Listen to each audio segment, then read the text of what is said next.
The I of midnight सन एक terrorist organisation है जिसने क्लोवर किंगडम को धमकी दी है, तो इसलिए अगर हमने उन्हें नहीं हराया तो हम अपने किंगडम में कभी शांति नहीं स्थापित कर पाएंगे। अब तक हमने देखा कैप्टन यामी आस्था को अपनी और कैप्टन विलियम की जर्नी के बारे में बताते हैं कि कैसे वो अलग अलग स्क्वाड के कैप्टन बने थे और तब से वो विज़र्ड किंग बनने के लिए मेहनत कर रहे हैं और वो दोनों एक दूसरे के राइवल्स हैं। और कैप्टन यामी अपनी ये कहानी सुना के उसे कभी ना हार मानने की सीख देते हैं। और तब हम देखते हैं आस्था कैप्टन यामी की बात सुन के ठीक हो जाता है और रॉयल नाइट एग्जाम के रिजल्ट की वेट करने लगता है। और तभी ब्लैक बुल बेस में कैप्टन मेरिलोना आ जाती है। और अब आगे तब यहाँ मैग्ना उन्हें देखकर कहता है, आखिरकार क्रिम्सन लायंस की कैप्टन यहाँ क्या कर रही है? और तब आस्था जैसे ही उन्हें सिस बुलाता है वो आस्था को मुक्का मार के दूर फेंक देती है। तब कैप्टन यामी कहते हैं, आखिरकार यहाँ पर इतना शोर क्यों हो रहा है? और जैसे ही वो कैप्टन मेरिलोना को देखते हैं वो जोर जोर से चिल्लाने लगते हैं और कहते हैं, जल्दी से यहाँ से सभी लोग भाग जाओ क्योंकि एक खतरनाक जानवर बाहर घूम रहा है। और तब कैप्टन मेरिलोना कैप्टन यामी को मुक्का मार के उन्हें एक शराब की बोतल देती है। तब कैप्टन यामी कहते हैं, आखिरकार ये किस लिए है? क्या ये किसी तरह का कोई जहर है? तब कैप्टन मेरिलोना कहती है, ये एक थैंक यू के तौर पर है क्योंकि तुम मेरे भाई से रोज मिलने जाते हो। और तब वो दोनों एक दूसरे के साथ बहस करने लगते हैं। तब वेनिसा कहती है, अगर कैप्टन आपको ये नहीं चाहिए तो मैं इसे रख लेती हूँ। तब आस्था कहता है, तो आज आप यहाँ पर सिर्फ कैप्टन यामी से मिलने आई हैं। ये सुनकर तो मुझे सच में बहुत शांति मिली। पर तभी हम देखते हैं कैप्टन मेरिलोना आस्था, लक और नोवेल को वहाँ से लेकर जाने लगती हैं। और तब वो कह रहे होते हैं कि आखिरकार हमें कहाँ लेकर जाया जा रहा है। तब नोवेल कहती है, कैप्टन ये आपके स्क्वाडमेट्स को उठा कर लेकर जा रही है, क्या आप कुछ नहीं कहेंगे? तब कैप्टन यामी कहते हैं, अगर ये तुम्हें ले जाकर यहाँ से जाने वाली है तो मैं तुम्हें सेक्रीफाइस कर सकता हूँ। तब मैग्ना उन पर हंस रहा होता है और कहता है, लगता है ये तुम्हें एक अच्छा पर्सन बनाने लेकर जा रही है। तब कैप्टन मेरिलोना कहती है, मैं इन्हें इसलिए लेकर जा रही हूँ क्योंकि इन्होंने रॉयल नाइट सिलेक्शन एग्जाम पास कर लिया है। जिसे सुनकर सभी लोग चौंक हो जाते हैं। तब आस्था कहता है, तो इसका मतलब चाहे मैंने टूर्नामेंट नहीं जीता है पर फिर भी मैं यूनो से पीछे नहीं हूँ, तो इसका मतलब हम लोग अभी भी विज़र्ड किंग की रेस में सेम जगह पर हैं। तब नोएल ये सुनकर खुश हो जाती है और सोचती है, तो इसका मतलब मैं और आस्था साथ रह पाएंगे। पर इसका मतलब ये नहीं है कि मैं उसकी केयर करती हूँ, ये तो मैं इसलिए कह रही हूँ क्योंकि मुझे खुशी है कि आस्था भी पास हो गया है। तब कैप्टन मेरिलोना कहती है, पर रुको, एक और ब्लैक बुल है जो सिलेक्ट हुआ है पर वो यहाँ कहीं दिखाई नहीं दे रहा है। तब मैग्ना कहता है, शायद आप मुझे ढूंढ रही हैं। तब कैप्टन मेरिलोना कहती है, तुम सिलेक्ट नहीं हुए हो, चलो कोई बात नहीं, उन्हें बाद में बुलावा मिल जाएगा। तब मैग्ना कहता है, तो इसका मतलब ये सच है कि मैं रॉयल नाइट एग्जाम में सिलेक्ट नहीं हो पाया। और तब वो उदास हो जाता है। तब लक कहता है, ये तो बहुत बुरी बात है मैग्ना, देखना मैं रॉयल नाइट्स में जाकर और भी ज्यादा ताकतवर हो जाऊंगा और तुम मेरे सामने टिक भी नहीं पाओगे। तब मैग्ना कहता है, तुम्हारी ये बोलने की हिम्मत कैसे हुई? मैं चाहे जितनी मर्जी बार हार जाऊं पर मैं फिर दोबारा उठ खड़ा हूँगा और देखना जब तुम वापिस आओगे तब तक मैं तुमसे भी ज्यादा ताकतवर हो चुका हूँगा। तो चलो वेनिसा आपस में ट्रेनिंग करें क्योंकि मुझे और भी ज्यादा स्ट्रॉन्ग बनना है। तब वेनिसा कहती है, पर मुझे तो अभी मजे करने थे, पर चलो कोई बात नहीं, अगर तुम इतना कह रहे हो तो मैं तुम्हारी बात मान लूंगी। और तब मैग्ना उन तीनों को अपना ध्यान रखने के लिए कहता है और कैप्टन यामी सोचते हैं, मुझे इन सबके चेहरों पर खुशी देखकर बहुत अच्छा लग रहा है। और यहाँ रॉयल कैपिटल में रॉयल नाइट्स में सिलेक्ट हुए मेंबर्स को बुलाया जा रहा होता है और हम देखते हैं यूनो, क्लोज और मिमोसा भी रॉयल नाइट्स के लिए सिलेक्ट हो चुके होते हैं। तब आस्था यूनो से कहता है, देखो यूनो, मैं तुमसे पीछे नहीं रहा हूँ और मैं चाहे जितनी मर्जी बार फेल हो जाऊँ पर देखना मैं हमेशा फिर से खड़ा हो जाऊंगा। तब यूनो कहता है, पर तुम फिर से हार जाओगे। तब आस्था कहता है, आखिरकार तुम ये कैसी बातें कर रहे हो? तब मिमोसा कहती है, आस्था मैं तुम्हारे साथ काम करने के लिए बहुत एक्साइटेड हूँ। और यहाँ नोवेल उन दोनों को साथ देखकर जेलस फील कर रही होती है। तब कैप्टन मेरिलोना कहती है, तो चलो मैं तुम्हें खुद को इंट्रोड्यूस करवाती हूँ, मेरा नाम मेरिलोना वर्मिलियन है और मुझे रॉयल नाइट्स का कैप्टन बनाया गया है। तब आस्था कहता है, मुझे नहीं लगा था कि ये हमारी कैप्टन बनेंगी, क्या तुम लोग सरप्राइज नहीं हो?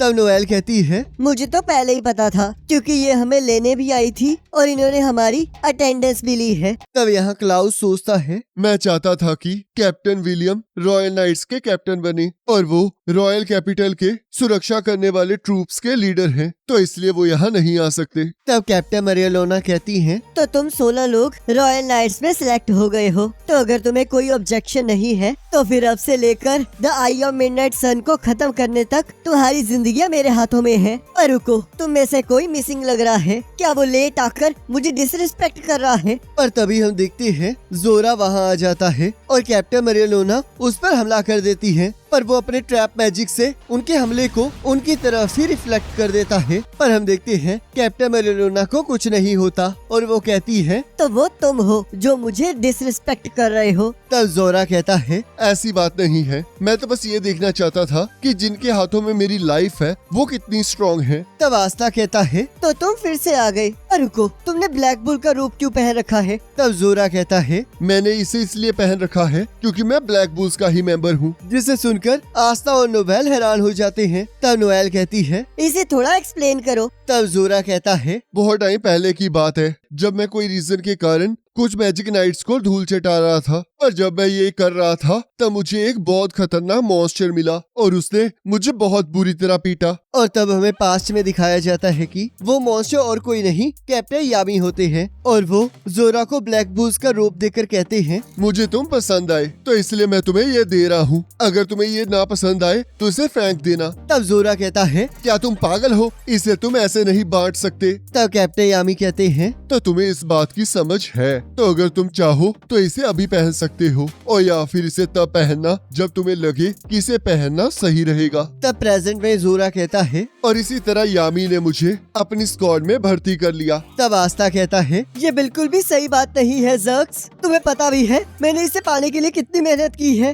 तब जोरा कहता है, मेरा नाम ज़र्क्स नहीं है, मेरा नाम जोरा है और मैं तुमसे सीनियर हूँ। तब आस्था कहता है, आखिरकार तुमने मुझे झूठ क्यों कहा? तब जोरा कहता है, तुम्हें पता है लोगों का कहना है कि अगर तुम्हें अपने दुश्मनों को बेवकूफ बनाना है तो तुम्हें सबसे पहले अपने दोस्तों को बेवकूफ बनाना होगा। और तब वो दोनों आपस में बहस करना शुरू कर देते हैं। तब जोरा सोचता है, अब वक्त आ गया है जब मैं एक ट्रू मैजिक नाइट की तरह अपनी अगली जर्नी को कंटिन्यू करूंगा। तब कैप्टन मरियलोना गुस्से में कहती है, आखिरकार तुम बेवकूफ लोग यहाँ पर कब तक खड़े रहोगे? तब आस्था कहता है, जरा रुको, बाकी सभी लोग कहाँ गए? तब कैप्टन मरियलोना कहती है, वो लोग रॉयल नाइट रोप लेने गए हैं और उन्हें इस तरह से डिजाइन किया गया है कि वो द आई ऑफ मिडनाइट सन के मैजिक के खिलाफ तुम्हें प्रोटेक्ट कर सके। जिसे सुनकर आस्था एक्साइटेड हो जाता है। और तब हम देखते हैं यूनो उस रोब को पहनकर वहाँ आ जाता है। और तब यूनो कहता है, आस्था, आखिरकार किसने सोचा था कि कोई ऐसा दिन आएगा जिस दिन हम दोनों सेम रोब पहनेंगे, पर फिर भी तुम अभी भी मेरे लेवल तक नहीं पहुँचे हो और देखना मैं अगला विजिट किंग बनकर रहूंगा।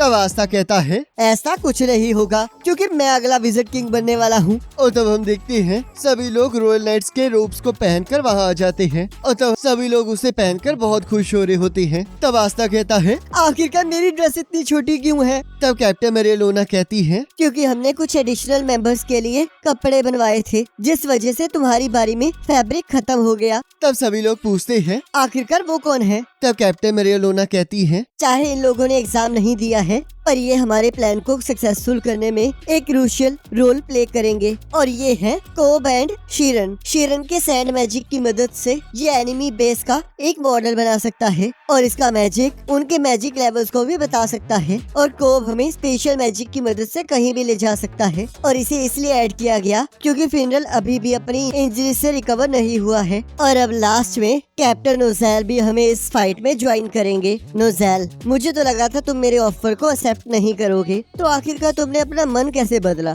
तब कैप्टन नोज़ेल कहते हैं, मैं तो बस यहाँ किंग के ऑर्डर पर आया हूँ। तब कैप्टन मरियलोना कहती है, तो अब यहाँ पर रॉयल नाइट की टीम कंप्लीट होती है। तब कैप्टन रिल कहते हैं, रुको नोज़ेल, आखिरकार तुम्हें कैसे लगा कि तुम एक रॉयल नाइट बन सकते हो? तुमने तो एग्जाम भी नहीं दिया। तब कैप्टन नोज़ेल कहते हैं, मैं भी तुमसे यही पूछना चाहता हूँ कि एक कैप्टन होने के बावजूद भी तुम्हें इस एग्जाम को देने की क्या जरूरत थी? तो कैप्टन रिल कहते हैं, इस चीज की जरूरत नहीं थी। मुझे तो लगा था रॉयल नाइट एग्जाम देकर ही हम इसमें एंटर कर सकते हैं। और तब किंग आकर वहाँ कहते हैं, कैप्टन ओज़ाल यहाँ पर इसलिए आए हैं क्योंकि एक रॉयल मेंबर की मदद से ये टीम और भी ज्यादा स्ट्रांग हो सकती है। तब कैप्टन मेरेलोना चीख चीख के उनका स्वागत करती है, जिससे किंग डर जाते हैं और जैसे ही कुछ कहने लगते हैं तब कैप्टन मेरेलोना उनकी बात काट देती है और कहती है, ध्यान से सुनो साथियों, मुझे लगता है तुम्हें इसके बारे में पहले से ही पता है कि हमारा अल्टीमेट गोल जीतना है। द आई ऑफ मिडनाइट सन एक टेररिस्ट ऑर्गेनाइजेशन है जिसने क्लोवर किंगडम को धमकी दी है, तो इसलिए अगर हमने उन्हें नहीं हराया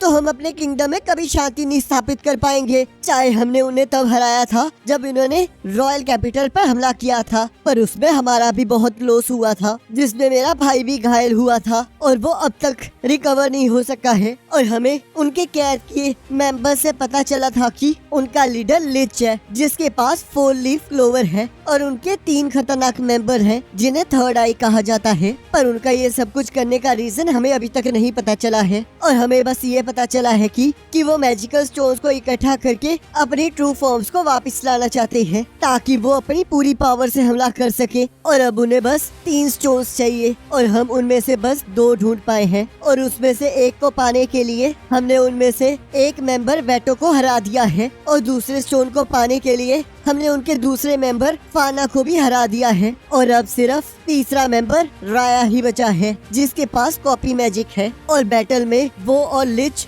सबसे स्ट्रॉन्गेस्ट अपोनेंट्स होंगे। तो अब हम लोग उनके अड्डे पर हमला करेंगे और हमारे एनिमीज हमें रोकने की पूरी कोशिश करेंगे। मुझे पता है कि इसमें हम में से काफी लोगों को चोटें आएंगी और हम कई लोगों को खो भी सकते हैं, पर आखिर में जीत सिर्फ हमारी होगी। और अगर तुम में से कोई भी इसे करने के लिए तैयार नहीं हुआ तो मैं एनिमी तक पहुंचने से पहले खुद उसे मार डालूंगी। तो क्या तुम सभी लोग तैयार हो? और तब सभी लोग हाँ कहते हैं। तब कैप्टन मेरेलोना किंग से कहती है, अब मैंने जो भी कहना था वो मैं कह चुकी हूँ, अब अगर आप कुछ कहना चाहते हो तो आप कह सकते हो। तब किंग सोचते हैं, इस तरह मुझे ऑर्डर करना बंद करो, और वैसे भी जो मैंने कहना था वो तो तुमने ही कह दिया है। और कहते हैं, रॉयल नाइट्स, मुझे पूरी उम्मीद है कि तुम लोग अच्छा काम करोगे। तब आस्था किंग से पूछता है, क्या आप हमें बता सकते हैं कि द आई ऑफ मिडनाइट सन का हाइड आउट कहाँ है? तब किंग जैसे ही उसे ये बात बताने लगते हैं, हम देखते हैं कैप्टन मेरेलोना उन्हें फिर से टोक देती है और कहती है कि द आई ऑफ मिडनाइट सन का अड्डा एक फ्लोटिंग डंजन है जो कि स्ट्रॉन्ग मैजिक रीजन ग्रेविटो स्टोन से घिरा हुआ है। और तब हम यहाँ देखते हैं राया आराम कर रहा होता है और अपनी पुरानी लाइफ को याद कर रहा होता है, जहाँ पर वो बाकी सभी के साथ बहुत खुश होता है। और यहाँ हमें पता चलता है कि लिच बाप बनने वाला होता है और इस चीज को लेकर लिच बहुत खुश होता है और कहता है, मुझे ऐसा फील हो रहा है कि हमारे ऊपर मैजिक की कृपा है और मुझे खुशी है कि सभी लोग हमारे बच्चे को खुशी खुशी एक्सेप्ट करेंगे और ये बच्चा एल्व्स और ह्यूमंस के बीच में एक ब्रिज का काम करेगा। और तब सभी लोग लिच और टेटिया को कॉन्ग्रेचुलेट करते हैं। और तब हम प्रेजेंट में देखते हैं राया रो रहा होता है और कहता है, ये ड्रीम तो सच में बहुत इमोशनल था, पर लगता है अब उठने का वक्त करीब आ गया है। वैसे गाइस मुझे एक चीज समझ नहीं आ रही है, रॉयल नाइट टीम के जो से मेन मेंबर्स हैं उनके कपड़े बनाने से पहले इन्होंने जो से एक्स्ट्रा मेंबर्स हैं उनके कपड़े बना लिए। ये लॉजिक पता नहीं कहाँ का है। और हमारे बेचारे मेन कैरेक्टर को आधे कपड़े ही मिले हैं। इस हिसाब से तो मैं ये सोच रहा था, शुक्र है ये मिल गए हैं। बाकी गाइस आप तैयार हो जाओ क्योंकि इसके बाद के एपिसोड्स बहुत ज्यादा एपिक होने वाले हैं। आपको बहुत ज्यादा लड़ाई और बहुत सारी चीजों के बारे में पता लगने वाला है। और अगर आप उसके बारे में जानना चाहते हो तो नेक्स्ट एपिसोड का लिंक आपके स्क्रीन पर आ रहा होगा, उस पर क्लिक करके अगले एपिसोड को देख सकते हो।